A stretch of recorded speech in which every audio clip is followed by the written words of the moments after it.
మీ ఎలాంటి వ్యాపార ప్రకటనలకైనా వెంటనే మా ఛానల్ సంప్రదించండి. నమస్తే. ఈరోజు మన స్టూడియోలో ప్రముఖ తంత్ర జ్యోతిష్యులు, జ్యోతిష్ రత్న, జ్యోతిష్ సామ్రాట్ చింతా రుక్మన్ గదర్ గారు మనతో ఉన్నారు. సో గురుగారితో మాట్లాడేద్దాం. నమస్కారం గురుగారు. మాతృదేవోభవ, పితృదేవోభవ, ఆచార్య దేవోభవ. ఓం నమో మాందేశ్వరాయ నమః. గురుగారు, అక్టోబర్ మాసం విశేషంగా మకర రాశి వాళ్ళకి ఎలాంటి ఫలితాలు ఎదురవుతాయి అంటారు? మనకి విజయదశమి ఉంది, దివాళీ ఉంది. ఈ పండుగలను వినియోగించుకుని వీళ్ళు ఎలాంటి ఫలితాలు పొందొచ్చు అంటారు? ఓవరాల్గా ఎలాంటి జాగ్రత్తలు తీసుకోవాలి వీళ్ళు? 2025 అక్టోబర్ మాసం మకర రాశి వాళ్ళకి ఎలా ఉందని చెప్పుకునే ముందు కొంత మనము ప్రతి మాసము ఆ రాశి యొక్క ప్రత్యేకతలు, మంచి చెడ్డలు తెలుసుకుని ఒక కొత్త విషయాన్ని మాట్లాడుకుని ముందుకెళ్తున్నాము. మకర రాశి అంటేనే వీళ్ళు ఒక విధంగా వీళ్ళు ఎవరికో ఒక బాకీ ఉన్నట్టు బతుకుతుంటారు. వీళ్ళు చేసేదంతా వేరే వాళ్ళని బాగా డెవలప్ చేస్తారు. వీళ్ళు ఒక టీచర్గా ఉన్నా లేదు ఇంకొక ఏదో ఎక్కడున్నా కానీ అక్కడ వీళ్ళు పనిచేస్తూ ఇంకొకరికి ఉపయోగపడుతూ వాళ్ళు నేర్పిస్తూ వెళ్ళిపోతారు. అదే అది చెప్పించడం వల్ల మనకేం లాభము? వాళ్ళు ఏమైనా మనం అడిగారా? ఒకటి అడిగితే నాలుగు చెప్పిస్తారు. ఇట్లా ఉంటుంది. అంటే శ్రమజీవులు. వీళ్ళు కష్టపడడంలో వీళ్ళు మించిన వాళ్ళు లేరని మనం కూడా ఎన్నో వీడియోలో చెప్పుకున్నాము. అటువంటి అద్భుతమైన లక్షణాలు ఉన్నటువంటి ఈ మకర రాశి వాళ్ళు లేకపోతే ప్రపంచంలో ఏ పని జరగదు. ఎందుకంటే కార్మిక, కర్షక వర్గాలు మొత్తం మకర రాశిలోకి వస్తారు. ఓటర్సు, తిరుగుబాటు వచ్చిందంటే ఇంకా అది మకర రాశి ప్రభావమే. విప్లవాలు, సైనిక తిరుగుబాట్లు కావచ్చు, ప్రజల తిరుగుబాటు కావచ్చు. ఇప్పుడు ప్రపంచంలో ఎన్నో దేశాల్లో ప్రభుత్వాలపైన తిరుగుబాట్లు చేస్తున్నాం. శ్రీలంక అయింది, నేపాల్ అయింది, ఫ్రాన్స్ అయింది, లండన్లో, యూకేలో కూడా చేశారు. అమెరికాలో కూడా ఆందోళనలు ఎక్కువని. అగ్రరాజ్యం కానించి అట్టడుగు స్థాయి ఉన్న దేశాల వరకు తిరుగుబాట్లు. ఎక్కడ తిరుగుబాటు వచ్చిందంటే అక్కడ మకర రాశి ప్రభావం ఎక్కువైంది. ప్రజల్లో భయం పోతుంది. ఏదైతే అది కానీ పోరాటం చేయాల్సిందే. వాళ్ళు ప్రధానమంత్రి అయినా సరే, ఇంకే దేవుని అయినా సరే దింపేవారు నిద్రపోరు. విప్లవం అంటే అలా ఉంటుంది. ఇది విప్లవ రాశి. కానీ విప్లవం ఎప్పుడు వస్తుంది? అన్యాయం కోసం ఎప్పుడు విప్లవం రాదండి. దురాక్రమణ కోసం, దురాస్తి రాదు. ఒక న్యాయం జరగనప్పుడు, అంటే వీళ్ళు చెడ్డ కోసం చేయరు విప్లవాలు, ఎప్పుడు మంచి కోసం చేస్తారని చెప్పడంలో ఉద్దేశం. అటువైపు ఎంత బలవంతుడైనా సరే గంటల పైన, సెకండ్ల పైన, నిమిషాల పైన, సెకండ్ల పైన దిగేస్తాడు. అంత శక్తి ఉంటుంది. మకర రాశి వాళ్ళు పనిచేసినట్టు ఎవరు పనిచేయరు. అదేవిధంగా ఉంటుంది వీళ్ళ జీవితంలో కూడా. ఏ పని చేసినా కానీ వీళ్ళు పుట్టిన ఊరు వీళ్ళకి కలిసి రాదు. ఏ ఊర్లో పుడతారో ఆ ఊరు వీళ్ళకి కలిసి రాదు. ఆ ఊరు దాటితేనే బాగుంటారు. ఈ రాశికి ఈ మాసము 7వ ఇంట్లోకి 18వ తారీఖున గురు భగవానుల వారు ఉచ్చ స్థితిలోకి వస్తున్నాడు. అదొక మంచిది. గోచారిత్య గురువు 7వ ఇంటి కూడా మంచిది. అంటే 3వ ఇంటి వాడు 7వ ఇంటికి రావడం వల్ల సహకారము, 3వ ఇల్లు అంటే సహకారము, కమ్యూనికేషను, ప్రయత్నము, ఇవి వీళ్ళు చేసే ప్రయత్నాలు సక్సెస్ అయ్యేదానికి అవకాశం ఎక్కువ. ఏదైతే ప్రయత్నాలు చేస్తూ వీళ్ళు అనుకున్నది చేస్తుంటో దాంట్లో కలిసి వచ్చిన అవకాశం ఎక్కువ. సహజంగానే వీళ్ళు అనుకున్నది వీళ్ళకి అవ్వదు. మకర రాశి వాళ్ళు వీళ్ళు అనుకున్నది వీళ్ళకి ఎప్పుడు కాదు. వీళ్ళ పరిస్థితులను అడ్జస్ట్ చేసుకొని ఇంకొకటి చేస్తూ ఉంటారు. మనం అనుకున్నది అది వాస్తవంగా, కానీ అప్పుడు పరిస్థితులు సరిలేక ఇప్పుడు దీన్ని చేస్తున్నాము అంటారు. అంటే ఇష్టం లేని పని చేసినా దాన్ని కూడా బాగా చేస్తారు. అట్లాంటిది ఇప్పుడు వీళ్ళకి గురువు 18 నుంచి రావడము, తృతీయాధిపతి, సహకార స్థానానికి అధిపతి, మంచిది. ఇక ద్వితీయంలో రాహు ఉన్నాడు. రాహు ఈ రాశికి మంచివాడే. రాహువుని చూసి ఏం భయపడాల్సిన అవసరం లేదు. రాహు కొంచెం షార్ట్ కట్ మెథడ్స్. ఎందుకు ఇంత స్ట్రైట్గా వెళ్ళి 10 కిలోమీటర్లు తిరుక్కొని వస్తావు, నువ్వు ఇలా వెళ్తే 4 కిలోమీటర్లు వెళ్ళొచ్చు, షార్ట్ కట్ మెథడ్ చూపిస్తాడు. డబ్బులు కూడా ఈజీగా సంపాదించాలని ఆలోచన వస్తూ ఉంటుంది.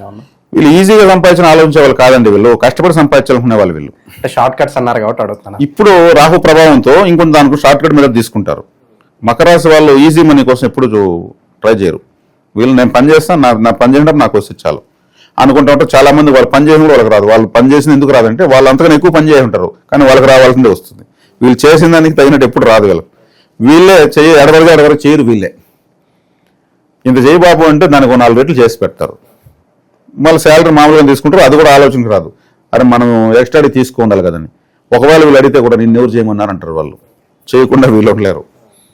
అంటే వీళ్ళకు పని చేయడం అంటే ఇష్టము. లాభం రాకపోయినా పని చేస్తారు. అది వీళ్ళ గొప్ప లక్షణం. కాబట్టి ఇప్పుడు గురువు వస్తున్నాడు కాబట్టి కొంత షార్ట్ కట్ మెథడ్స్లో వెళ్ళొచ్చు. లాభంలో కుజుడు వస్తున్నాడు, అది మంచిది. 10వ ఇంట్లోకి బుధుడు వస్తున్నాడు, అది మంచిది. శుక్రుడు భాగ్యంలోకి వస్తున్నాడు, అది మంచిదే. కానీ నీచ స్థితి పడతాడు. పట్టినా కానీ వీళ్ళకు ఉపయోగం చేయాలన్న గ్రహము ఏ స్థితిలో ఉన్నా ఉపయోగపడేదానికి ట్రై చేస్తుంది. మంచివాడు మన ఫ్రెండ్ ఉన్నవాడు మన కోసం ఎట్టి పరిస్థితులున్నా హెల్ప్ చేసే దానికి ట్రై చేస్తాడు. అలా శుక్రుడి వల్ల బెనిఫిట్ ఉంది. పనులన్నీ ఆటంకాలు లేకుండా ముందుకు కదులుతాయి అంటారా? ఖచ్చితంగా కలుగుతాయండి వీళ్ళకు. ఎందుకంటే ఇంకొక మైనస్ పాయింట్ ఏమంటే 2వ స్థానంలో వీళ్ళకు గ్రహణం జరిగింది. అంటే క్యాష్ పాయింట్లో 2వ స్థానంలో. దానికి వీళ్ళు చేసుకోవాల్సింది నల్ల నువ్వులు, బియ్యము, తెల్ల బియ్యము. బియ్యం తెల్లగానే ఉంటుంది అనుకుంటారు. బ్లాక్ రైస్ ఉంది, రెడ్ రైస్ ఉంది, బ్రౌన్ రైస్ కూడా ఉంది. అందుకే తెల్ల బియ్యం అంటున్నాను. తెల్ల బియ్యము, తర్వాత వచ్చేకాడికి మినుములు ఒక్కొక్క కేజీ తీసుకొని, మినుములు సిమెంట్ కలర్ క్లాత్లో, నువ్వులు బ్లాక్ కలర్ క్లాత్లో, బియ్యం వైట్ కలర్ క్లాత్లో, జాకెట్ బిట్లు కూడా తీసుకొని మూట కట్టేసి 11 రూపీస్ అంటే రూపాయి కాయిన్స్, 1 రూపీ కాయిన్స్ 11 11 11 3 కవర్లో వేసేసి నిమ్మ పండ్లు 4, విభూది పండ్లు 4, పసుపు కుంకుమ, ఆకు వక్కలు. ఇంక వీళ్ళు ఇంకేమైనా పెడితే అది వాళ్ళ ఇష్టం. పువ్వులు, కొబ్బరికాయ, ఇంకేదో ఉంటాయి కదా పూజా సామాన్లు పెట్టచ్చు. లేకపోతే ఇది వరకు పరిహారం. తీసుకెళ్లి చక్కగా నవగ్రహ మండపంలో పెట్టేసి రావచ్చు, లేదంటే భిక్షకాలకు ఇచ్చేయచ్చు. ఇవి దానం ఇస్తే నల్లగుడ్డలు తెల్లగుడ్డలు భయపడుతుంది. ఒక తంత్రం ఇది. ఇదేంది బాబు నాకు ఇస్తున్నావు అంటారు. అందువల్ల నవగ్రహ మండపంలో పెట్టేసి ఎవరైనా ఎత్తుకొని లేదా భిక్షకాలకు ఇచ్చేది హ్యాపీగా తీసుకుంటారు, ఉపయోగించుకుంటారు. ఇంటికి వచ్చి కంపల్సరీ తలస్నానం చేయాలి. చేయడం వల్ల వీళ్ళకు ఆర్థికమైనటువంటి వెసులుబాట్లు అంటే ఆటంకాలు తొలగుతాయి. ఈ గ్రహణ ప్రభావం రాబోయే సంవత్సర కాలం ప్రకారం ఉంటుంది. ఒక 3-4 దుస్సంఘటనలు జరిగే అవకాశం ఉంటుంది. అవి నియంత్రించబడతాయి. ఇది వీళ్ళు చేసుకోవాల్సిన జాగ్రత్త. కాబట్టి గ్రహాలన్నీ కూడా చక్కగా అమరుతున్నాయి. నిరుద్యోగులు, వ్యాపారస్తులు వీళ్ళ పరిస్థితి గురుగారు? వీళ్ళు మానసికంగా ఎప్పుడు నిరుద్యోగులు కాదు. వీళ్ళు 6 నెలలు జీతం పనిచేస్తారు, కానీ ఆర్థికంగానే ఎప్పుడు పోరాడుతుంటారు. ఎప్పుడు పనిచేస్తూ ఉండి ఎంతో కొంత వచ్చే డబ్బు తీసుకున్న వాళ్ళు వీళ్ళే. కానీ దాంట్లో వీళ్ళు చేసినంత తీసుకోవడానికి ఇబ్బందులు ఎదుర్కొంటూ ఉంటారు. కాబట్టి ఇప్పుడు నేను చెప్పిన పరిహారం చేసుకోవడంతో పాటు ఈ మాసం నుంచి వీళ్ళకు గ్రహాలు చాలా బాగున్నాయి. చాలా కంఫర్ట్ జోన్లోకి అన్ని గ్రహాలు రావడం చాలా మంచిది. మనం చెప్తున్నాము పంచాంగంలో వీళ్ళు చూడొచ్చు. ఇదని చెప్పింది నిజమేనని చూసి ఆ ప్లేసులకి ఈ గ్రహాలు వస్తున్నాయి. బుధుడు బాగున్నాడు, కుజుడు బాగున్నాడు, గురువు బాగున్నాడు, శుక్రుడు బాగున్నాడు, ఇక రవి కూడా బాగానే ఉన్నాడు, ఇబ్బంది ఏం లేదు. ఇక కేతు ఒకడు అష్టమంలో ఉన్నాడు. కేతు అష్టమంలో అంత మంచిది కాదు. ఎవరన్నా సాధు సన్యాసులు ఎవరైనా ఉంటే వాళ్ళకి ఏదైనా కొంచెం సహాయం చేస్తే సరిపోతుంది. ఇది వీళ్ళు తీసుకోవాల్సినటువంటి ఈ జాగ్రత్తలు. విద్యార్థుల పరిస్థితి గురుగారు, ప్రదేశ మార్పు కలిసి వస్తుందంటారు కదన్నా? విద్యార్థులు నేను ముందుగానే చెప్పాను, వీళ్ళు పుట్టిన ఊరు కలిసి రాదని. ఇలా ఊరు దాటి ఇంకొక పక్క ఊర్లో స్కూల్ చేరొచ్చు, వీళ్ళు ఊరు దాటి ఇంకొక చోట కాలేజ్ చేరొచ్చు. వీళ్ళ ఊర్లో విద్యల కన్నా ఇంకొక ఊర్లో పోయి చదవడం వీళ్ళకి మంచిది. ఎందుకంటే 4వ స్థానం మేషమైంది. మేషం వీళ్ళకి కలిసి రాదు. 4వ స్థానం పుట్టిన ఊరు మాతృస్థానం అని అర్థం. ఆ ఊర్లో లైటింగ్, ఆ ఊర్లో ఎయిర్, వాటరు, నిద్ర ఇవి వీళ్ళకు గ్రోత్ ఉండదు వీళ్ళు పుట్టిన ఊర్లో. కాబట్టి ఏదైనా వీళ్ళు వస్తూ పోతూ ఉండాలి వీళ్ళ ఊరికి. అంతేగాని ఫిక్స్డ్గా ఈ ఊళ్ళో నేను గొప్పవాడు కావాలనుకుంటే సాధారణ స్థితిలో ఉండిపోతారు. కాబట్టి విద్య అయినా ఏదైనా వీళ్ళు అలా చేసుకోవడం మంచిది. శుభకార్యాల పరిస్థితి గురుగారు? శుభకార్యాలు బాగానే ఉంటాయండి వీళ్ళకు. కుజుడు లాభంలోకి రావడము, గురువు సప్తంలో రావడము, భాగ్యంలో శుక్రుడు, శుభకార్యాలకు అధిపతులు గురు శుక్రుడు బాగుండడము, బుధుడు బాగుండడము, శుభకార్యాలు చాలా బాగుంటాయి. వీళ్ళు ప్రయత్నించవచ్చు, మంచిది. ఇక చివరిగా రిస్క్ అయినా పర్వాలేదు, అప్పు చేసైనా వ్యాపారం స్టార్ట్ చేద్దాం అని ఆలోచనలో ఉండే వాళ్ళకి ఏం చెప్తారు? చేసుకోవచ్చండి. వ్యాపారం అంటే నేను చెప్పినటువంటి క్యాష్ పాయింట్ లో వీళ్ళ గ్రహణం జరిగింది. 2వ ఇంట్లో కుటుంబ స్థానంలో, ధనవాకు కుటుంబ స్థానంలో. కాబట్టి ఆ పరిహారం చేసేసి చక్కగా వీళ్ళకు అనుభవం ఉన్నటువంటి రంగంలో వీళ్ళు పెట్టుబడులు పెట్టుకోవచ్చు. గతంలో కూడా చెప్తూ ఉంటారు, కొన్ని ప్రదేశాల్లోకి వెళ్ళి ఆ బ్రీతింగ్ లోకి వెళ్తే బాగా కలిసి వస్తుందని చెప్తూ ఉంటారు. మరి ఎటువంటి ప్రదేశాల్లో తరచుగా వీళ్ళు విజిట్ చేస్తుంటే బాగుంటుంది అంటారు వీళ్ళకి? అంటే వీళ్ళ రాశిలో వచ్చేకాడికి ఉత్తరాషాఢ, శ్రవణం, ధనిష్ట 3 నక్షత్రాలు ఉన్నాయి. ఈ 3 నక్షత్రాలకు ఈ మాసము అంటే ప్రతి రాశిలో ఉన్నటువంటి ప్రతి నక్షత్రానికి మనం ఒక ఆహారం చెప్తున్నాము. ఏ ఆహారం తీసుకోవాలి, ఏ ఆహారం తీసుకోకూడదని చెప్తున్నాము. ధనిష్ట నక్షత్రం 1-2 పాదాలు ఈ రాశిలో ఉంటాయి, అంటే చివరి నక్షత్రం. ఈ ధనిష్ట వాళ్ళకు సంపత్తార శతభిష నక్షత్రం. శతభిష నక్షత్రానికి సంబంధించినటువంటి ఆహారం వీళ్ళు తీసుకోవచ్చు. ఎండు నల్ల ద్రాక్ష వీళ్ళు తినచ్చు బాగా. అదేవిధంగా ద్రాక్ష పండ్ల రసం వీళ్ళు తినచ్చు. అదేవిధంగా ద్రాక్ష పండ్ల గుత్తి ఉన్నటువంటి ఒక ఫోటో వీళ్ళు పెట్టుకోవచ్చు. నక్షత్రాలు గెలాక్సీని వాల్పేపర్గా పెట్టుకోవచ్చు. నక్షత్ర పూజ కూడా చేయొచ్చు. కర్పూర హారతి ఇవ్వచ్చు ఆకాశం నక్షత్రాలకు, చాలా మంచిది. అదేవిధంగా ధనిష్ట నక్షత్రం అంటే మనం తినే దోశ అంటే ధనిష్ట నక్షత్రము. వీళ్ళకి రాశికారకత్వ ఆహారం తీసుకోవచ్చు. అదేవిధంగా శ్రవణ నక్షత్రం అంటే కేసరి, ఇడ్లీ, మనం తినే ఇడ్లీ, కేసరి అనేవి శ్రవణ నక్షత్రంలోకి వస్తాయి. ఈ శ్రవణ నక్షత్రం వాళ్ళు ధనిష్ట నక్షత్రం సంబంధించినటువంటిది దోశ ఎక్కువ తినచ్చు. ఇక ఈ శ్రవణం వాళ్ళకి సంబంధించిన ఇడ్లీ దోశ కేసరాలు బాగా తినచ్చు. తర్వాత ఉత్తరాషాఢ నక్షత్రం.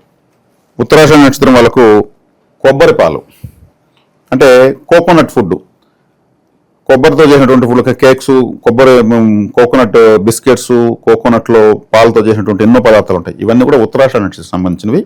ఈ ఉత్తరాషాఢ వాళ్ళు idli, kesari, coconut related food బాగా తీసుకోవచ్చు. కాబట్టి వీళ్ళకి ఈ ఫుడ్ బాగుంటుంది. అదేవిధంగా మనము ఇంకా ముఖ్యంగా వేద నక్షత్రం గురించి వివరిస్తున్నాం. వేద నక్షత్రం అంటే వేధించే నక్షత్రం ఉంటుంది. ఈ వేధించే నక్షత్రం పెళ్లి చేసుకుంటే భార్య ద్వారా వేధింపులు, లేదా అమ్మాయి కానీ చేసుకుంటే భర్త ద్వారా వేధింపులు, లేదు ఫ్రెండ్షిప్ చేస్తే ఆ ఫ్రెండ్తో వేధింపులు, వ్యాపారం చేస్తే పార్ట్నర్తో వేధింపులు, లేదు వీళ్ళ ఇంట్లో కుటుంబ సభ్యులు ఎవరితో వాళ్ళతో వేధింపులు, ఎవరితో అయినా సరే వీళ్ళకి వేధింపులు ఉంటాయి. ఈ వేధింపులు తాళలేక విడాకులకని గొడవలకు మధ్యస్థాలకు వెళ్తూ ఉంటారు. ఈ నక్షత్రం నేను చెప్తున్నాను, ఈ నక్షత్రం వాళ్ళతో వీళ్ళు ఏ కాంటాక్ట్ పెట్టుకోదు. అంత వదిలేసాను, నాకు అప్పటి నుంచి బాగున్నాను అంటారు. నాది వేద నక్షత్రం కాబట్టి అన్ని వదిలే వరకు ఎవరైనా బాగుంటారు. కాబట్టి ఈ ధనిష్ట నక్షత్రానికి హస్త నక్షత్రం, వేద నక్షత్రం. హస్త నక్షత్రం వాళ్ళను వివాహం చేసుకోవడం, ఫ్రెండ్షిప్ చేయడం, బంధుత్వం చేయడం, పక్క బెంచ్లో ఉంటే కూడా అంతే క్లోజ్ అని కథ. కాబట్టి శ్రవణ నక్షత్రం వాళ్ళకు ఉత్తర నక్షత్రం, వేద నక్షత్రం. అదేవిధంగా ఉత్తరాషాఢ వాళ్ళకు పుబ్బ నక్షత్రం, వేద నక్షత్రం. కాబట్టి ఈ వేద నక్షత్రాలు చూసుకొని వీళ్ళు వివాహం చేసుకోవడం మరీ ముఖ్యం, చాలా ముఖ్యం. ఈ నక్షత్రాలు ఉన్న వాళ్ళ పిల్లలుగా పుట్టడం కూడా చాలా అంత మంచిది కాదు. అది పుట్టిపోతే ఏం చేయలేం. కాబట్టి పిల్లల వల్ల తల్లిదండ్రులు ఎంతమంది వేధించబడుతున్నారు. ఈ వేద నక్షత్రాలు పుట్టారంటే ఇంకా మనం మర్చిపోవాల్సిందే, చెప్పాల్సి పడలేదు. ఇది వీళ్ళు తీసుకోవాల్సినటువంటి విశేషంగా కొన్ని ప్రదేశాలకు వెళ్ళి ఆ బ్రీతింగ్ లో ఉంటే బాగుంటుంది అని చెప్పి మనం మాట్లాడుకుంటున్నాం. వీళ్ళు ఎక్కువగా ఎక్కడికి వెళ్తే బాగుంటుంది అంటారు? ఇప్పుడు ధనిష్ట వాళ్ళు అన్నప్పుడు శతభిష నక్షత్రం అని చెప్పాను. శతభిష నక్షత్రం అంటే ఏం చెప్పాను నేను? గుంపుగా ఉన్నారు. శత అంటే 100 నక్షత్రాల సమూహం అని చెప్పాను. ఫ్లవర్ బొకే కూడా శతభిష నక్షత్రమే. ఫ్లవర్ బొకే, వీళ్ళు ఫ్లవర్ బొకే కూడా వీళ్ళు పెట్టుకోవచ్చు. అట్లా ఏం చేయాలి? ఫ్లవర్ గార్డెన్స్కి వెళ్ళాలి. ఎక్కువగా ఫ్లవర్స్ ఎక్కడ ఉంటాయి? బృందావనంలో గార్డెన్లో ఉంటాయి. ఎక్కువగా వీళ్ళు గార్డెన్కి వెళ్ళి ఆలోచించడము, గార్డెన్కి వెళ్ళి స్పెండ్ చేయడము, గార్డెన్ పిలిపించుకుని మాట్లాడటము, అక్కడ చిరుతిండి తినడం చేయడం చాలా మంచిది ధనిష్ట వాళ్ళు. అదేవిధంగా వీళ్ళు మన ఎవరు శ్రవణం వాళ్ళు అంటే ఒక విధంగా ధనిష్ట నక్షత్రం అంటే మ్యూజిక్ ఇన్స్ట్రుమెంట్స్ కూడా వస్తుందండి. శ్రవణం అంటే వినడమే కదా, ఏం వింటాము ఎక్కువగా ఇష్టము? మ్యూజిక్. శ్రవణం అంటే ధనిష్ట అంటే మ్యూజిక్ ఇన్స్ట్రుమెంట్స్ అంటే వీళ్ళు ఎక్కువగా పాట కచేరీలకు, కాన్సర్ట్స్ ఏమన్నా జరుగుతుంది, మన ఇవి ఉంటాయి కదా, ఏముంటుందండి, ఆర్కెస్ట్రా ప్రోగ్రాం జరిగేటప్పుడు వీళ్ళు వెళ్ళొచ్చు, చాలా మంచిది. వీళ్ళకి అది అవకాశం ఇచ్చినప్పుడు వీళ్ళు ఉపయోగించుకోవచ్చు. అదేవిధంగా ఉత్తరాషాఢ నక్షత్రం వాళ్ళు శ్రవణ నక్షత్రం ఉన్నటువంటి విషయం ఎక్కువ చేస్తారు. అంటే శ్రవణం అంటే వినడం అని చెప్పాను కాబట్టి ఎక్కువగా వీళ్ళు ఎక్కువ సంగీతం వినడం మంచిది. వీళ్ళు శ్రవణము అంటే వినడము. శ్రవణ నక్షత్రం వెంకటేశ్వర స్వామి నక్షత్రం అంటారు కాబట్టి వెంకటేశ్వర సుప్రభాతం ప్రతిరోజు వినడం చాలా మంచిది. విష్ణు సహస్రనామాలు వినడం చాలా మంచిది. విష్ణు సంబంధమైనటువంటి లక్ష్మీ కవచాలు కావచ్చు, స్తోత్రాలు కావచ్చు, దశావతారాలు ఉన్నటువంటి ఆయన యొక్క అన్ని రకాల పాటలు మనం చూడడం మంచిది. ఇక ఉత్తరాషాఢ నక్షత్రం అంటే చెడు అనకు, చెడు వినకు, చెడు చూడకు అంటారు. ఆ ఉత్తరాషాఢ నక్షత్రం వాళ్ళకు దాని ముందు నక్షత్రం ఉంది, మనం తర్వాత రాశిలోకి వస్తుంది, అప్పుడు చెప్తాం. ఓవరాల్గా మకర రాశి వాళ్ళ పరిస్థితి, ఎలాంటి జాగ్రత్తలు తీసుకోవాలి, చాలా బాగా వివరించారు. ధన్యవాదాలు.